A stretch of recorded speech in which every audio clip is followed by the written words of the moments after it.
Hello, and welcome back to the Wizards Respite Sanctorum, the show that dives into all things TTRPG. Today, we are diving into a lot of news. We have a bunch of interesting things that have been popping off lately, a lot of turmoil sort of working its way through the RPG industry and community. But before we dive too deeply into that, as always, I am not alone. I'm here with my partner, Zachariah from Old Man Gaming. How are you doing, man? I'm good. I'm good. Yeah, just for everybody to know, we collectively have been trying to figure out how to get this out more regularly and make it as easy for us as humanly possible to do that. And I think that the best way to do that is we're going to semi-batch record, so 2 episodes in a recording session. So you guys from now on, you'll get a topical one that's just chock full of news, and then it's still a bi-weekly show if we can manage to pull it off. And then after 2 weeks, you'll get something that's a deep dive, a mechanic that we talk about, and then we'll come back to the news. So you're getting we're basically covering the news for like a month worth of news in one episode, and then something fun. One for you, one for us. and that fits, I think, and I think you'll see that a bit here today because the industry is growing, but RPGs are still niche. It's easy to get regurgitative when it comes to the news. And if we do this once a month, I think we can really deep dive into all the facts as they're revealed and look a little bit more detailed about them. And we do have some news today.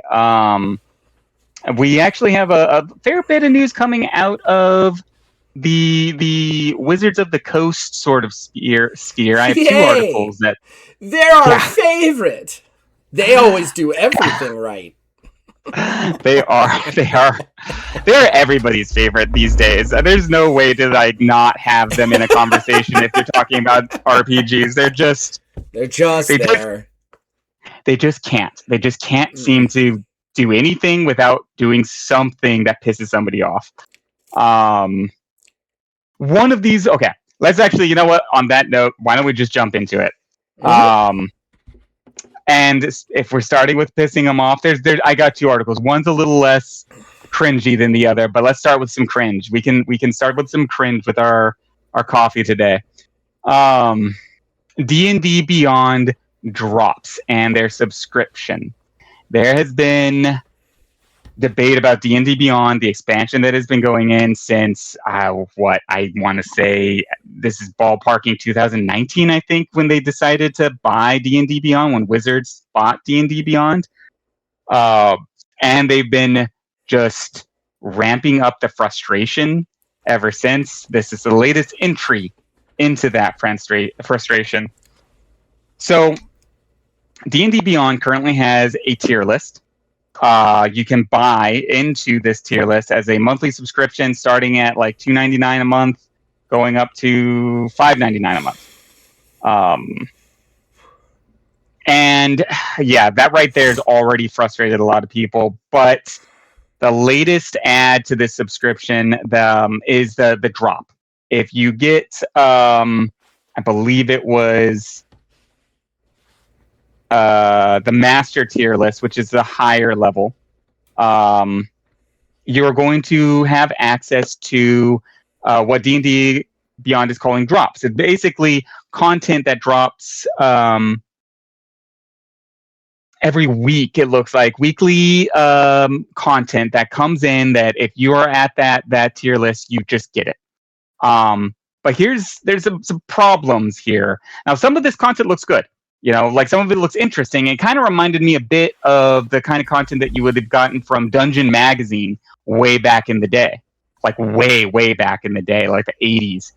We're talking about 500 different items that you would be appearing in these drops. Maps, different tokens and icons that you can use on your maps. Items that you can interact with on a D&D map, but also more of theater of the mind content, more player options, more spells, stuff like that. It's not books. You don't own them. They stick into the subscription, So if you discontinue your subscription, you no longer have any of the content that you've had thus far, which is probably the biggest sticking point for myself personally. And yeah, that's the news of what they've done. Before we get into the reaction, That's a lot to unpack there already. uh, Well, we made the joke that you made the joke right before we began that they can't seem to do anything without making somebody mad. And this is not because everybody's just seems to be mad at them. This is because they are constantly making mistakes, and they do not treat Dungeons and Dragons or role-playing games with the way it should be treated. And this stems from the fact that Wizards of the Coast is now owned by Hasbro. Hasbro makes board games and toys. They don't look at this like they look at other game companies look at RPGs. Right. They look at this as how do we make money off this? The problem is that making money off a TTRPG is difficult and not always good. And honestly, the money part comes from a trust issue, a trust there. And they have trust issues there where nobody trusts them to do this stuff anymore correctly. Right. As far as the subscription stuff, I am recently coming out of Game Pass, which is the video game subscription. So I can speak to how crappy that got and why I walked away from it. And I'm going to tell you right now, it is not fun to lose half your library. And you don't own the stuff. You don't own the games. They can leave the game, the Game Pass at any time. And right now, I've just finally gotten to a place in No Man's Sky where I was in the Xbox version because I had always been playing that because it just was eternally on Game Pass. And when I walked away from it, it went away. That being said, you've got to look at a worth system. It became not worth it. It became not a good value. And that's something I fear with this D&D thing is with Game Pass. It started as just a one simple price. Here you go, $10. I don't even think it started at $10. I think it started at something crazy, like $5 or something. But $10 a month. Here's our list of games. You can play them, download them. We'll move them in and out, and that's how it works. And now we're living in a world where the highest tier of Games Pass is almost $30. Then it's cut into 4 different sections, 4 different tiers, as you were speaking of earlier, where you've got the Game Pass Ultimate, and you've got the core Game Pass, and you've got the Game Pass Pro, and you've got the Game Pass PC, and everyone has a different price, and everyone has a different thing. The PC version went from $9.99 to $17.99, then up to $29.99. Now it's back down to $19.99. It's madness. Jesus. It's absolutely madness. And now what they're talking about is just buying services.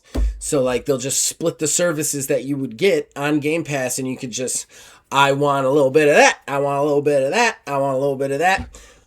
It's super complicated, and it is specifically done this way to make you forget what you've bought into, to make you forget what features you have, to make you forget you have it so that it can just pull from your account every month. And I mean, a lot of subscription services are like that. I am very active when it comes to knowing what's coming out of my account, but it gets a lot of people this way. You sign up for subscription $4.99. I want to watch this thing. I want to play this video game. And then you put it down and you forget to cancel the subscription, and lo and behold, they're getting an extra $5 out of you every month. Yeah. And now we're in a D&D world where you lose all of your D&D items if you cancel the subscription. It's a lot worse in a lot of ways, because with a video game, I can go buy that video game somewhere else. It's no problem. With D&D, they kind of control that market, and they kind of control what you've done on that. Sure, you could probably go out and get the books, but at the same time, how much stuff do you lose access to that you were using? So that's what they want. These subscription services treat it like drug dealing. That's what they do. They try and get you in the door with really cool promises, and then once you're in there, you will find it very hard to leave. Yeah. I have had a problem with the D&D Beyond subscription service since the day it became what it is now. I have very few subscription services myself. One of the primary issues I personally have with just subscription services, before we even get into the nitty gritty of what you had just talked about, was just that so many of them are bloated, bad user interfaces, and I hate Mm-hmm. that. I don't want it. I would rather not have it than have to look for something within it. Yeah. And that is my problem with D&D Beyond. That sounds like very much a problem that you're having with your video game subscription service. Game Pass. Yeah. It I becomes mean, bloated and complicated. and another thing is there's a cost to time value, right? And like I don't think people realize that. The biggest thing people say in counter to what I'm saying about Game Pass is they're like, yeah, but $30 isn't even half the cost of one video game one new AAA game, and you get all these games. Here's the problem with that. When you're doing, and don't worry, I'll make the connection to TTRPG. Let me roll. When you're playing a video game, especially a AAA game, you're talking about devoting tens of like 50, 100, 200 hours to that game. Okay? Right. That's how gaming is nowadays.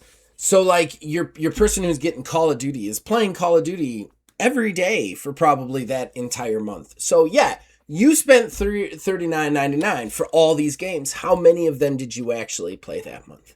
Because I'm pretty sure you played one, maybe two. And that's just not worth it for them to get it out of you the entire year.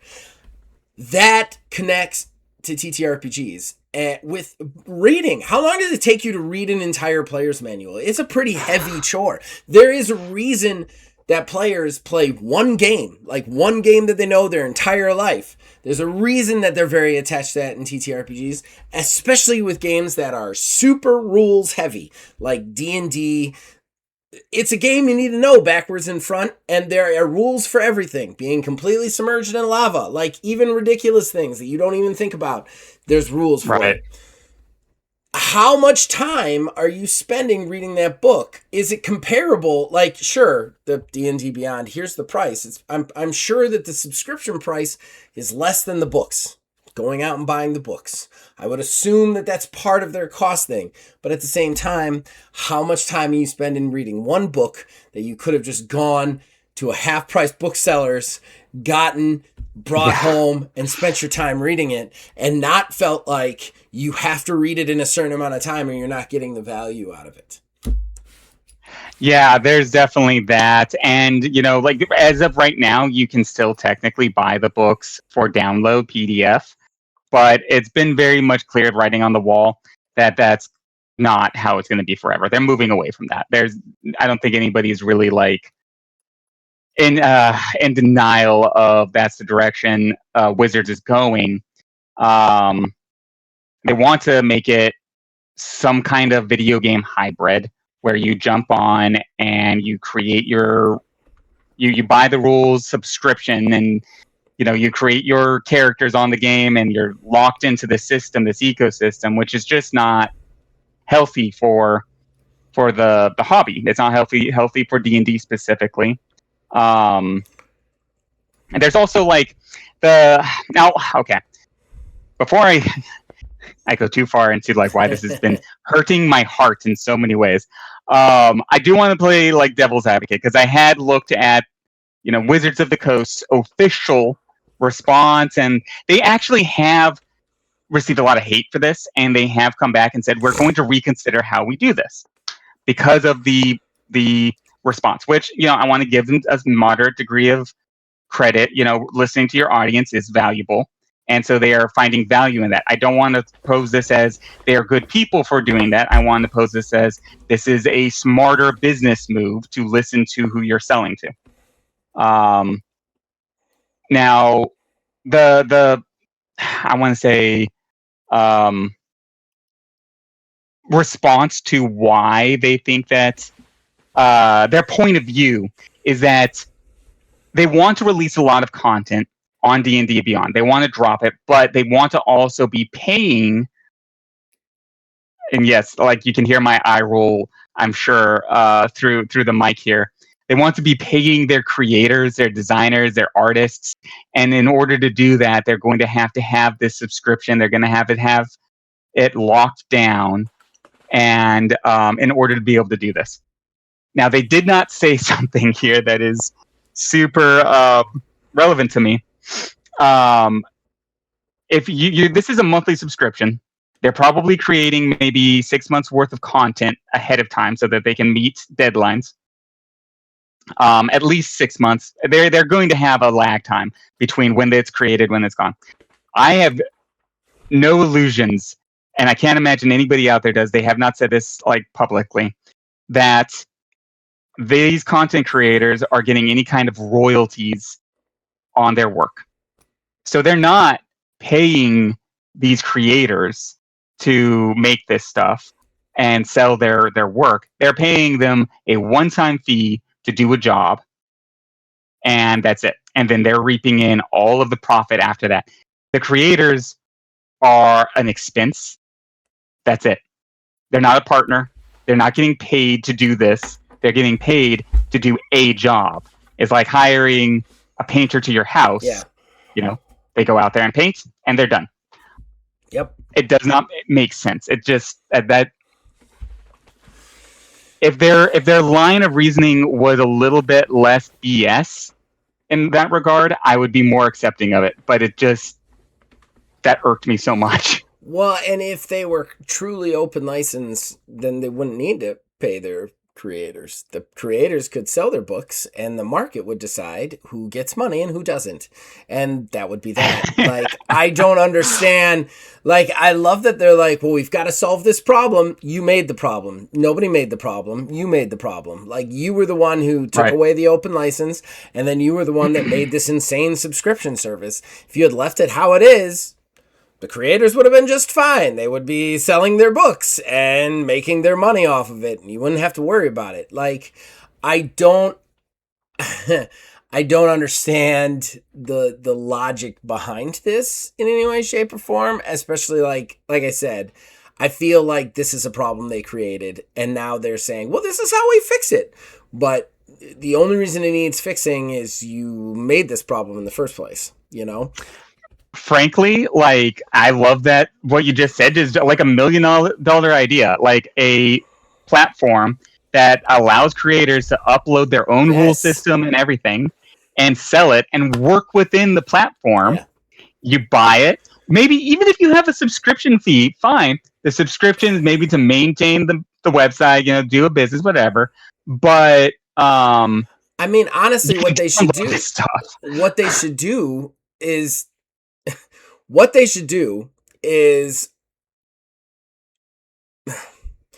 they should take the subscription fee away, because the whole point is they want to make money off these creations that they weren't making money off before. Like, that's why the OL went to shit, and that's why the subscription service is here. So what you do is you be like, here's D&D Beyond.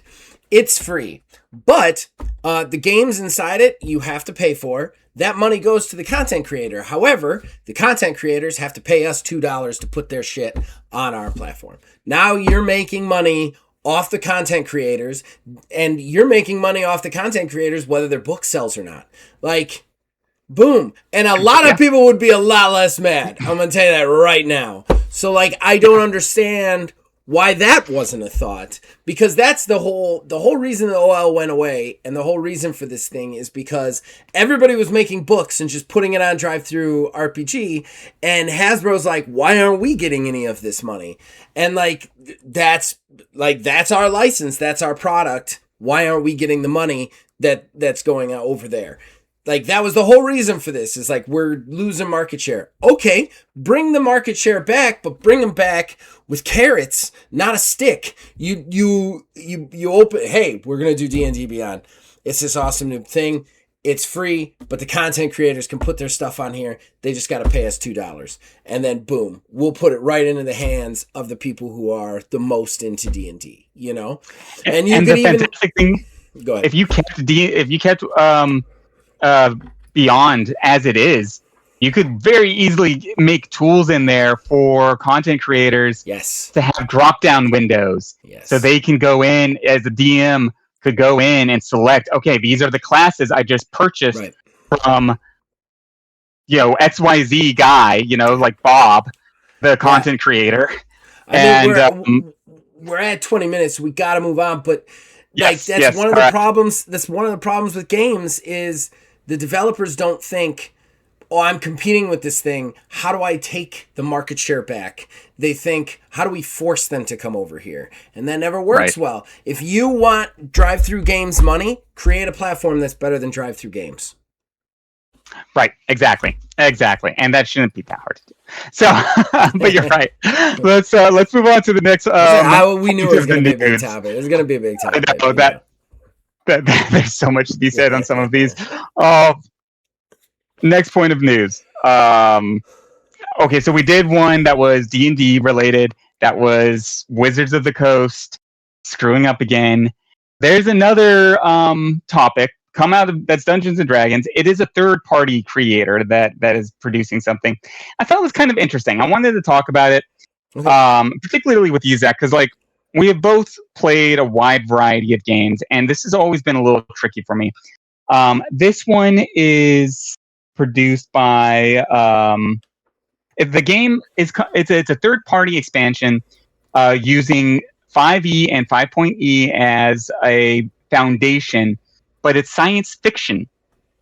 You're in a spaceship, you're flying around the universe, meeting aliens and all kinds of things. You could play as various creatures, various alien species throughout the galaxy. Is this Neon Odyssey? Yes, it is. Yeah, they actually released a trailer animated by a guy I knew. Really? That's interesting. It's a okay, really that's cool. Trailer. You should check it out. It's like a music video and everything. I thought it was a video game, and then they're like, new 5e. I haven't seen that yet. I'm definitely gonna have to check that out. We might want to drop a link to that so people can see it. Yeah. I'll look for it. But Neon Odyssey RPG expansion for 5e.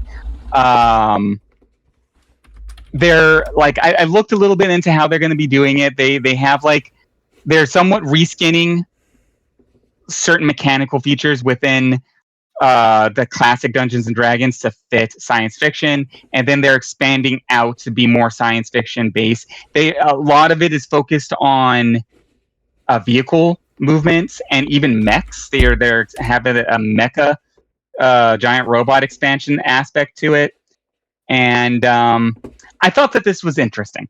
It is solidly science fiction, not science fantasy in the same way that Spelljammer was science fantasy. But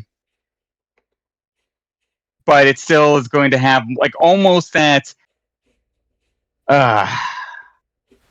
science has gotten so advanced it is almost on the edge of magic. The stuff that you can do is pretty out there, but still kind of foundationally science fiction based, if that makes sense. Okay. At least that's what the reporting that I've been reading. So I was confused because when I did watch the Neon Odyssey thing, I thought it was what was I gonna say? I thought it was like a campaign setting almost. I didn't know. Well, I guess it would be a campaign setting, but I didn't know it was its own rules. You know what I mean? I thought it was a story that you played in. Right. Okay. Yeah, it sounds like it is heavily with its own rules added on to the 5th edition system and reskinning 5th edition to fit science fiction. And so there's going to be a lot to it. It sounds like. Yeah, it does sound very interesting. I mean, I'm not a 5e guy. I've never been a 5e guy. I have a really hard time with that system. Might work better. And I like the idea of some vehicle stuff because, like I said, I've talked about my bad experience with a Star Wars game many times. Right. And one of the biggest problems with that was the vehicle stuff. So I would love to see something like this. I would even love to play something like this. I don't know if I'm going to buy something like this or read something like this, but it does sound interesting. Yeah, I am very much interested in the vehicle stuff too. I've read lots of vehicle expansions for 5th edition, and I haven't really found any that really nail it for me. There are some that are better than others, some are okay, but none that are as, fun as just playing a normal adventure game. I am a 5e guy. I've been running Dungeons and Dragons 5th edition for a while now, and so I'm interested to see how they do it. One thing that's really setting me, like, perking my interest is the mech, giant Yeah, giant robot yeah. suit. Um, That'd be interesting in D&D. Now, I haven't really seen a lot of new stuff for mech style games or just anything for a really long time. Which is sad. So I had a mech game. I never published it or anything, but like I had a mech game when I was a kid that I ran for people, and mechs are still kind of near and dear to my heart. I can't imagine that he's listening, but an old friend of mine named Mark, he actually did the background for our normal for our channel. He's a huge mech guy. And he also helped with single mod. So like I think that like there's definitely something interesting there. I don't think that there's a lot of mech stuff right now coming out. We haven't talked about it anyway. I think there yeah, could be some more mech stuff out there. That's for sure. I love a good giant robot fight. yeah. And if they're kind of leaning in and trying to get vehicles right, moving that into mech should be even easier, I think. You could kind of have a hybrid mech system with vehicle and class sort of layout. So we'll see. I'm interested. I definitely want to actually check it out, and I'll probably be picking it up. It is being produced by Legends of Adventress. So it is a third party game. It is And interesting that Wizards of the Coast isn't like putting the kibosh on it or anything. I was a little like, I mean, they're working within the OGL for sure. They're definitely calling it compatible and not a strict expansion to 5th edition, D&D 5th edition. So they're towing that gray line pretty hard so that Wizards doesn't come after them. So we'll see what the final product ends up looking like. Let's see. Okay. Next up, final article I got from the news is, this is another little bit of a controversy. So 4Pillar Games, a tabletop gaming website that presents itself as kind of a newswire editorial platform and archivist for the hobby, has gotten into some hot water. They have generated AI images and profiles of game designers.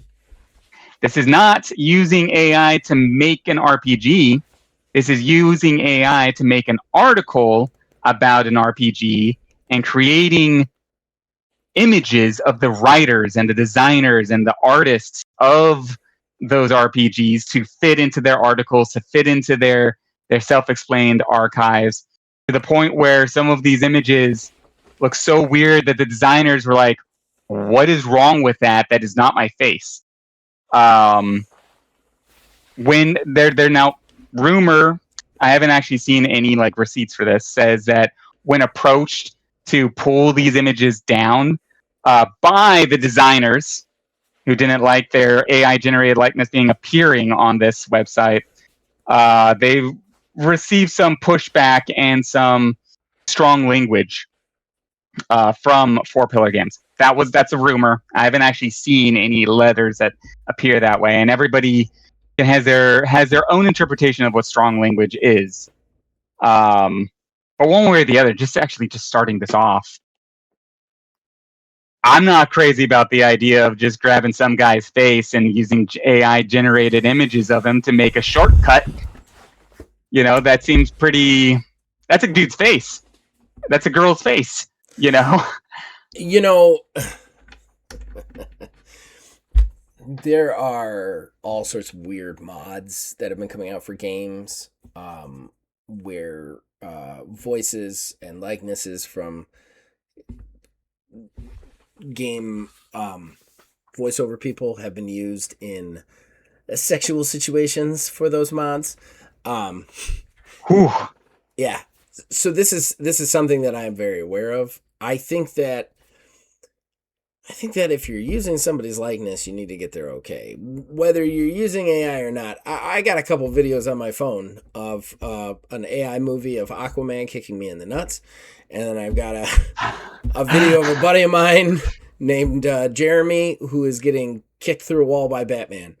Both of those were okayed by the people doing them. They haven't been shared for everybody's consumption, but I think that whether you're using AI or not, you need to get somebody's okay. You can't just decide, Right. We need to have a picture of this guy. And you know what? Game designers are not in the public eye, okay? Whatever argument you want to make for famous people who are like actors and comedians and people who are actually in the public eye. And don't get me wrong, I'm not arguing that they should be used either. I'm just saying the argument for them would potentially be they're in the public eye, they're opening themselves up to scrutiny. These guys aren't opening themselves up to scrutiny. They specifically don't have pictures of themselves on the internet because they don't want pictures of themselves on the internet. I don't think that's fair. I think that's doubly not fair. These people have made it very clear they don't want their pictures used, and you're gonna have an AI generate their picture just to fucking do it? That to me seems insane, and I think all AI stuff aside, you have a lawsuit for that. That's defamation in a lot of ways to me. Right. Just because not only that, you're saying this person looks like that based on no pictures in the first place. So, there's no way. Yeah. It's cringy. It's pretty cringy. It's pretty bad. This is a person's individual face, and there's a line that needs to be maintained, because even if they just let this slip, how far does it go? How much of that image can you use of the person? How much of their voice can you use of the person? And what can you make that person do?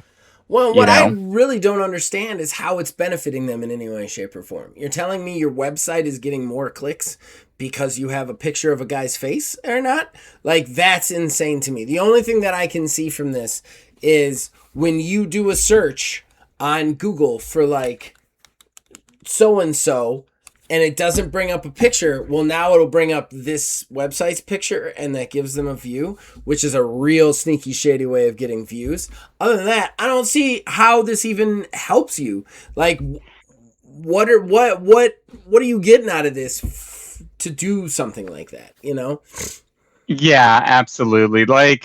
I see the motivation. It doesn't make it right, because it will help with OES. The search or SEO, sorry. Search engine optimization. If you have an image on there, That's fair. It's properly cited.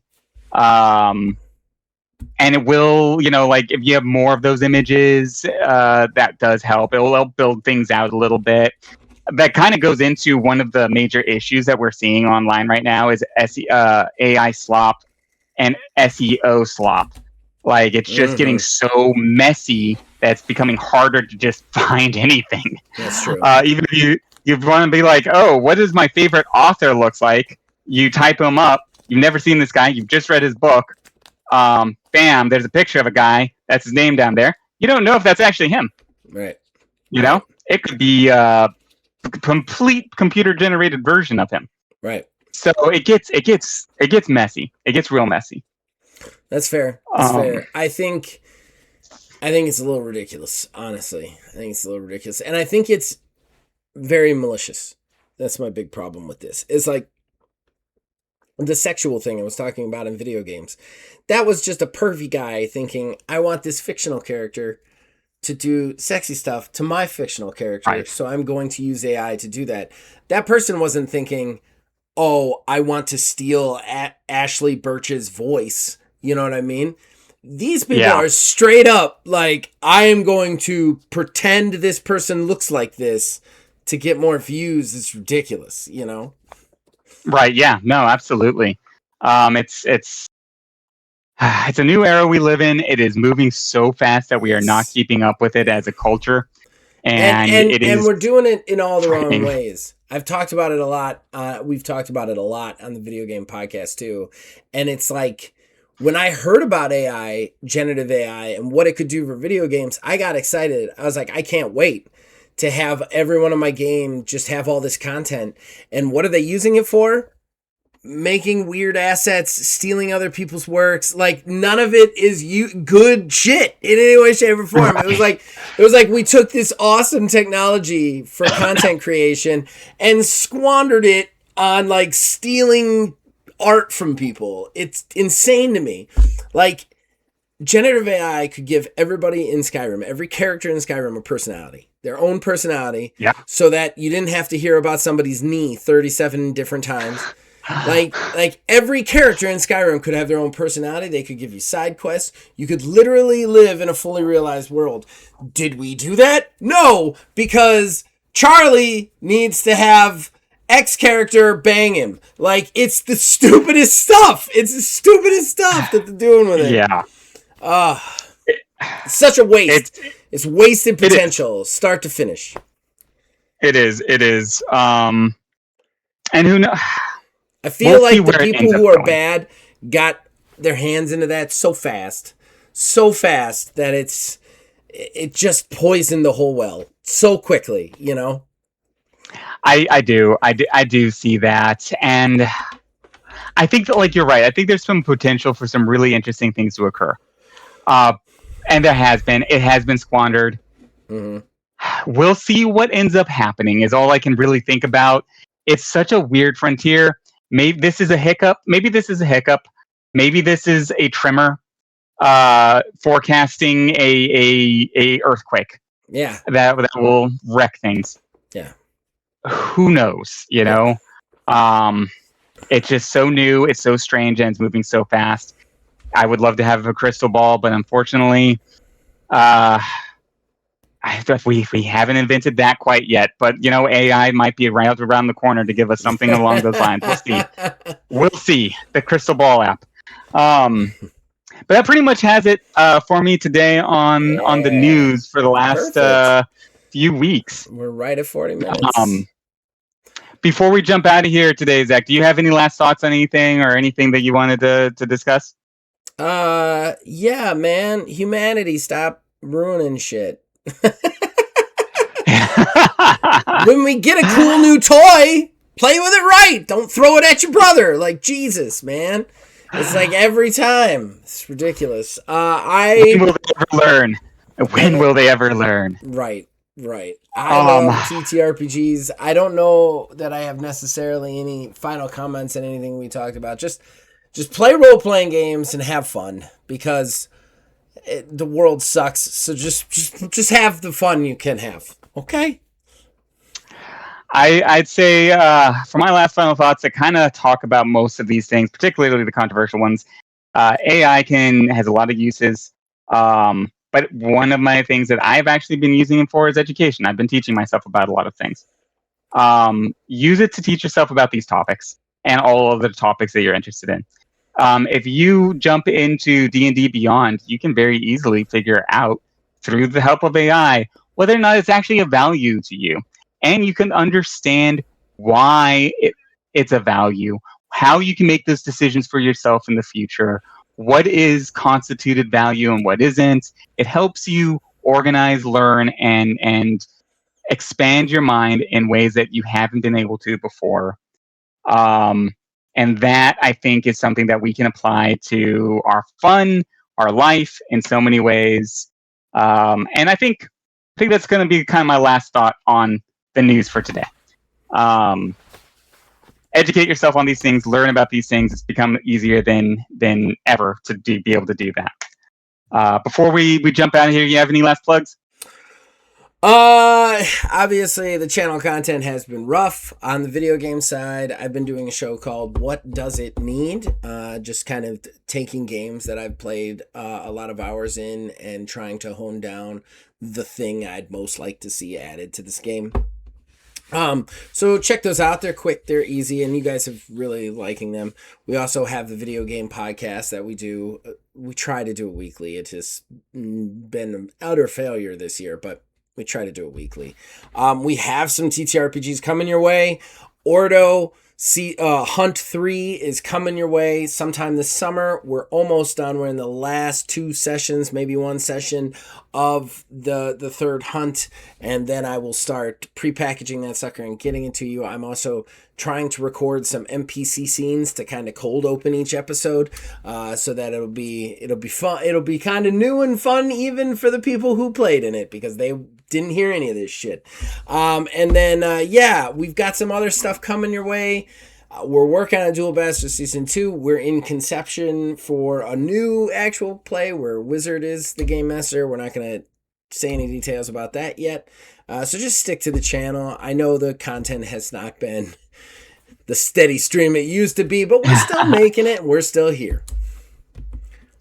I'm very much looking forward to Ordo, Dual Bastards. Very excited. I've been playing that as a character in both of those. Definitely looking forward to the new projects we've been hashing out for new actual plays. As always, please check them out on the wizardsrespite.com and listen to this, watch this video there, as well as all of the RPG stuff that we're doing. We also have merchandise, t-shirts, everything RPG related. Check it out. Until next time, guys, keep playing those games. Keep having fun, stay safe, and keep rolling them dice.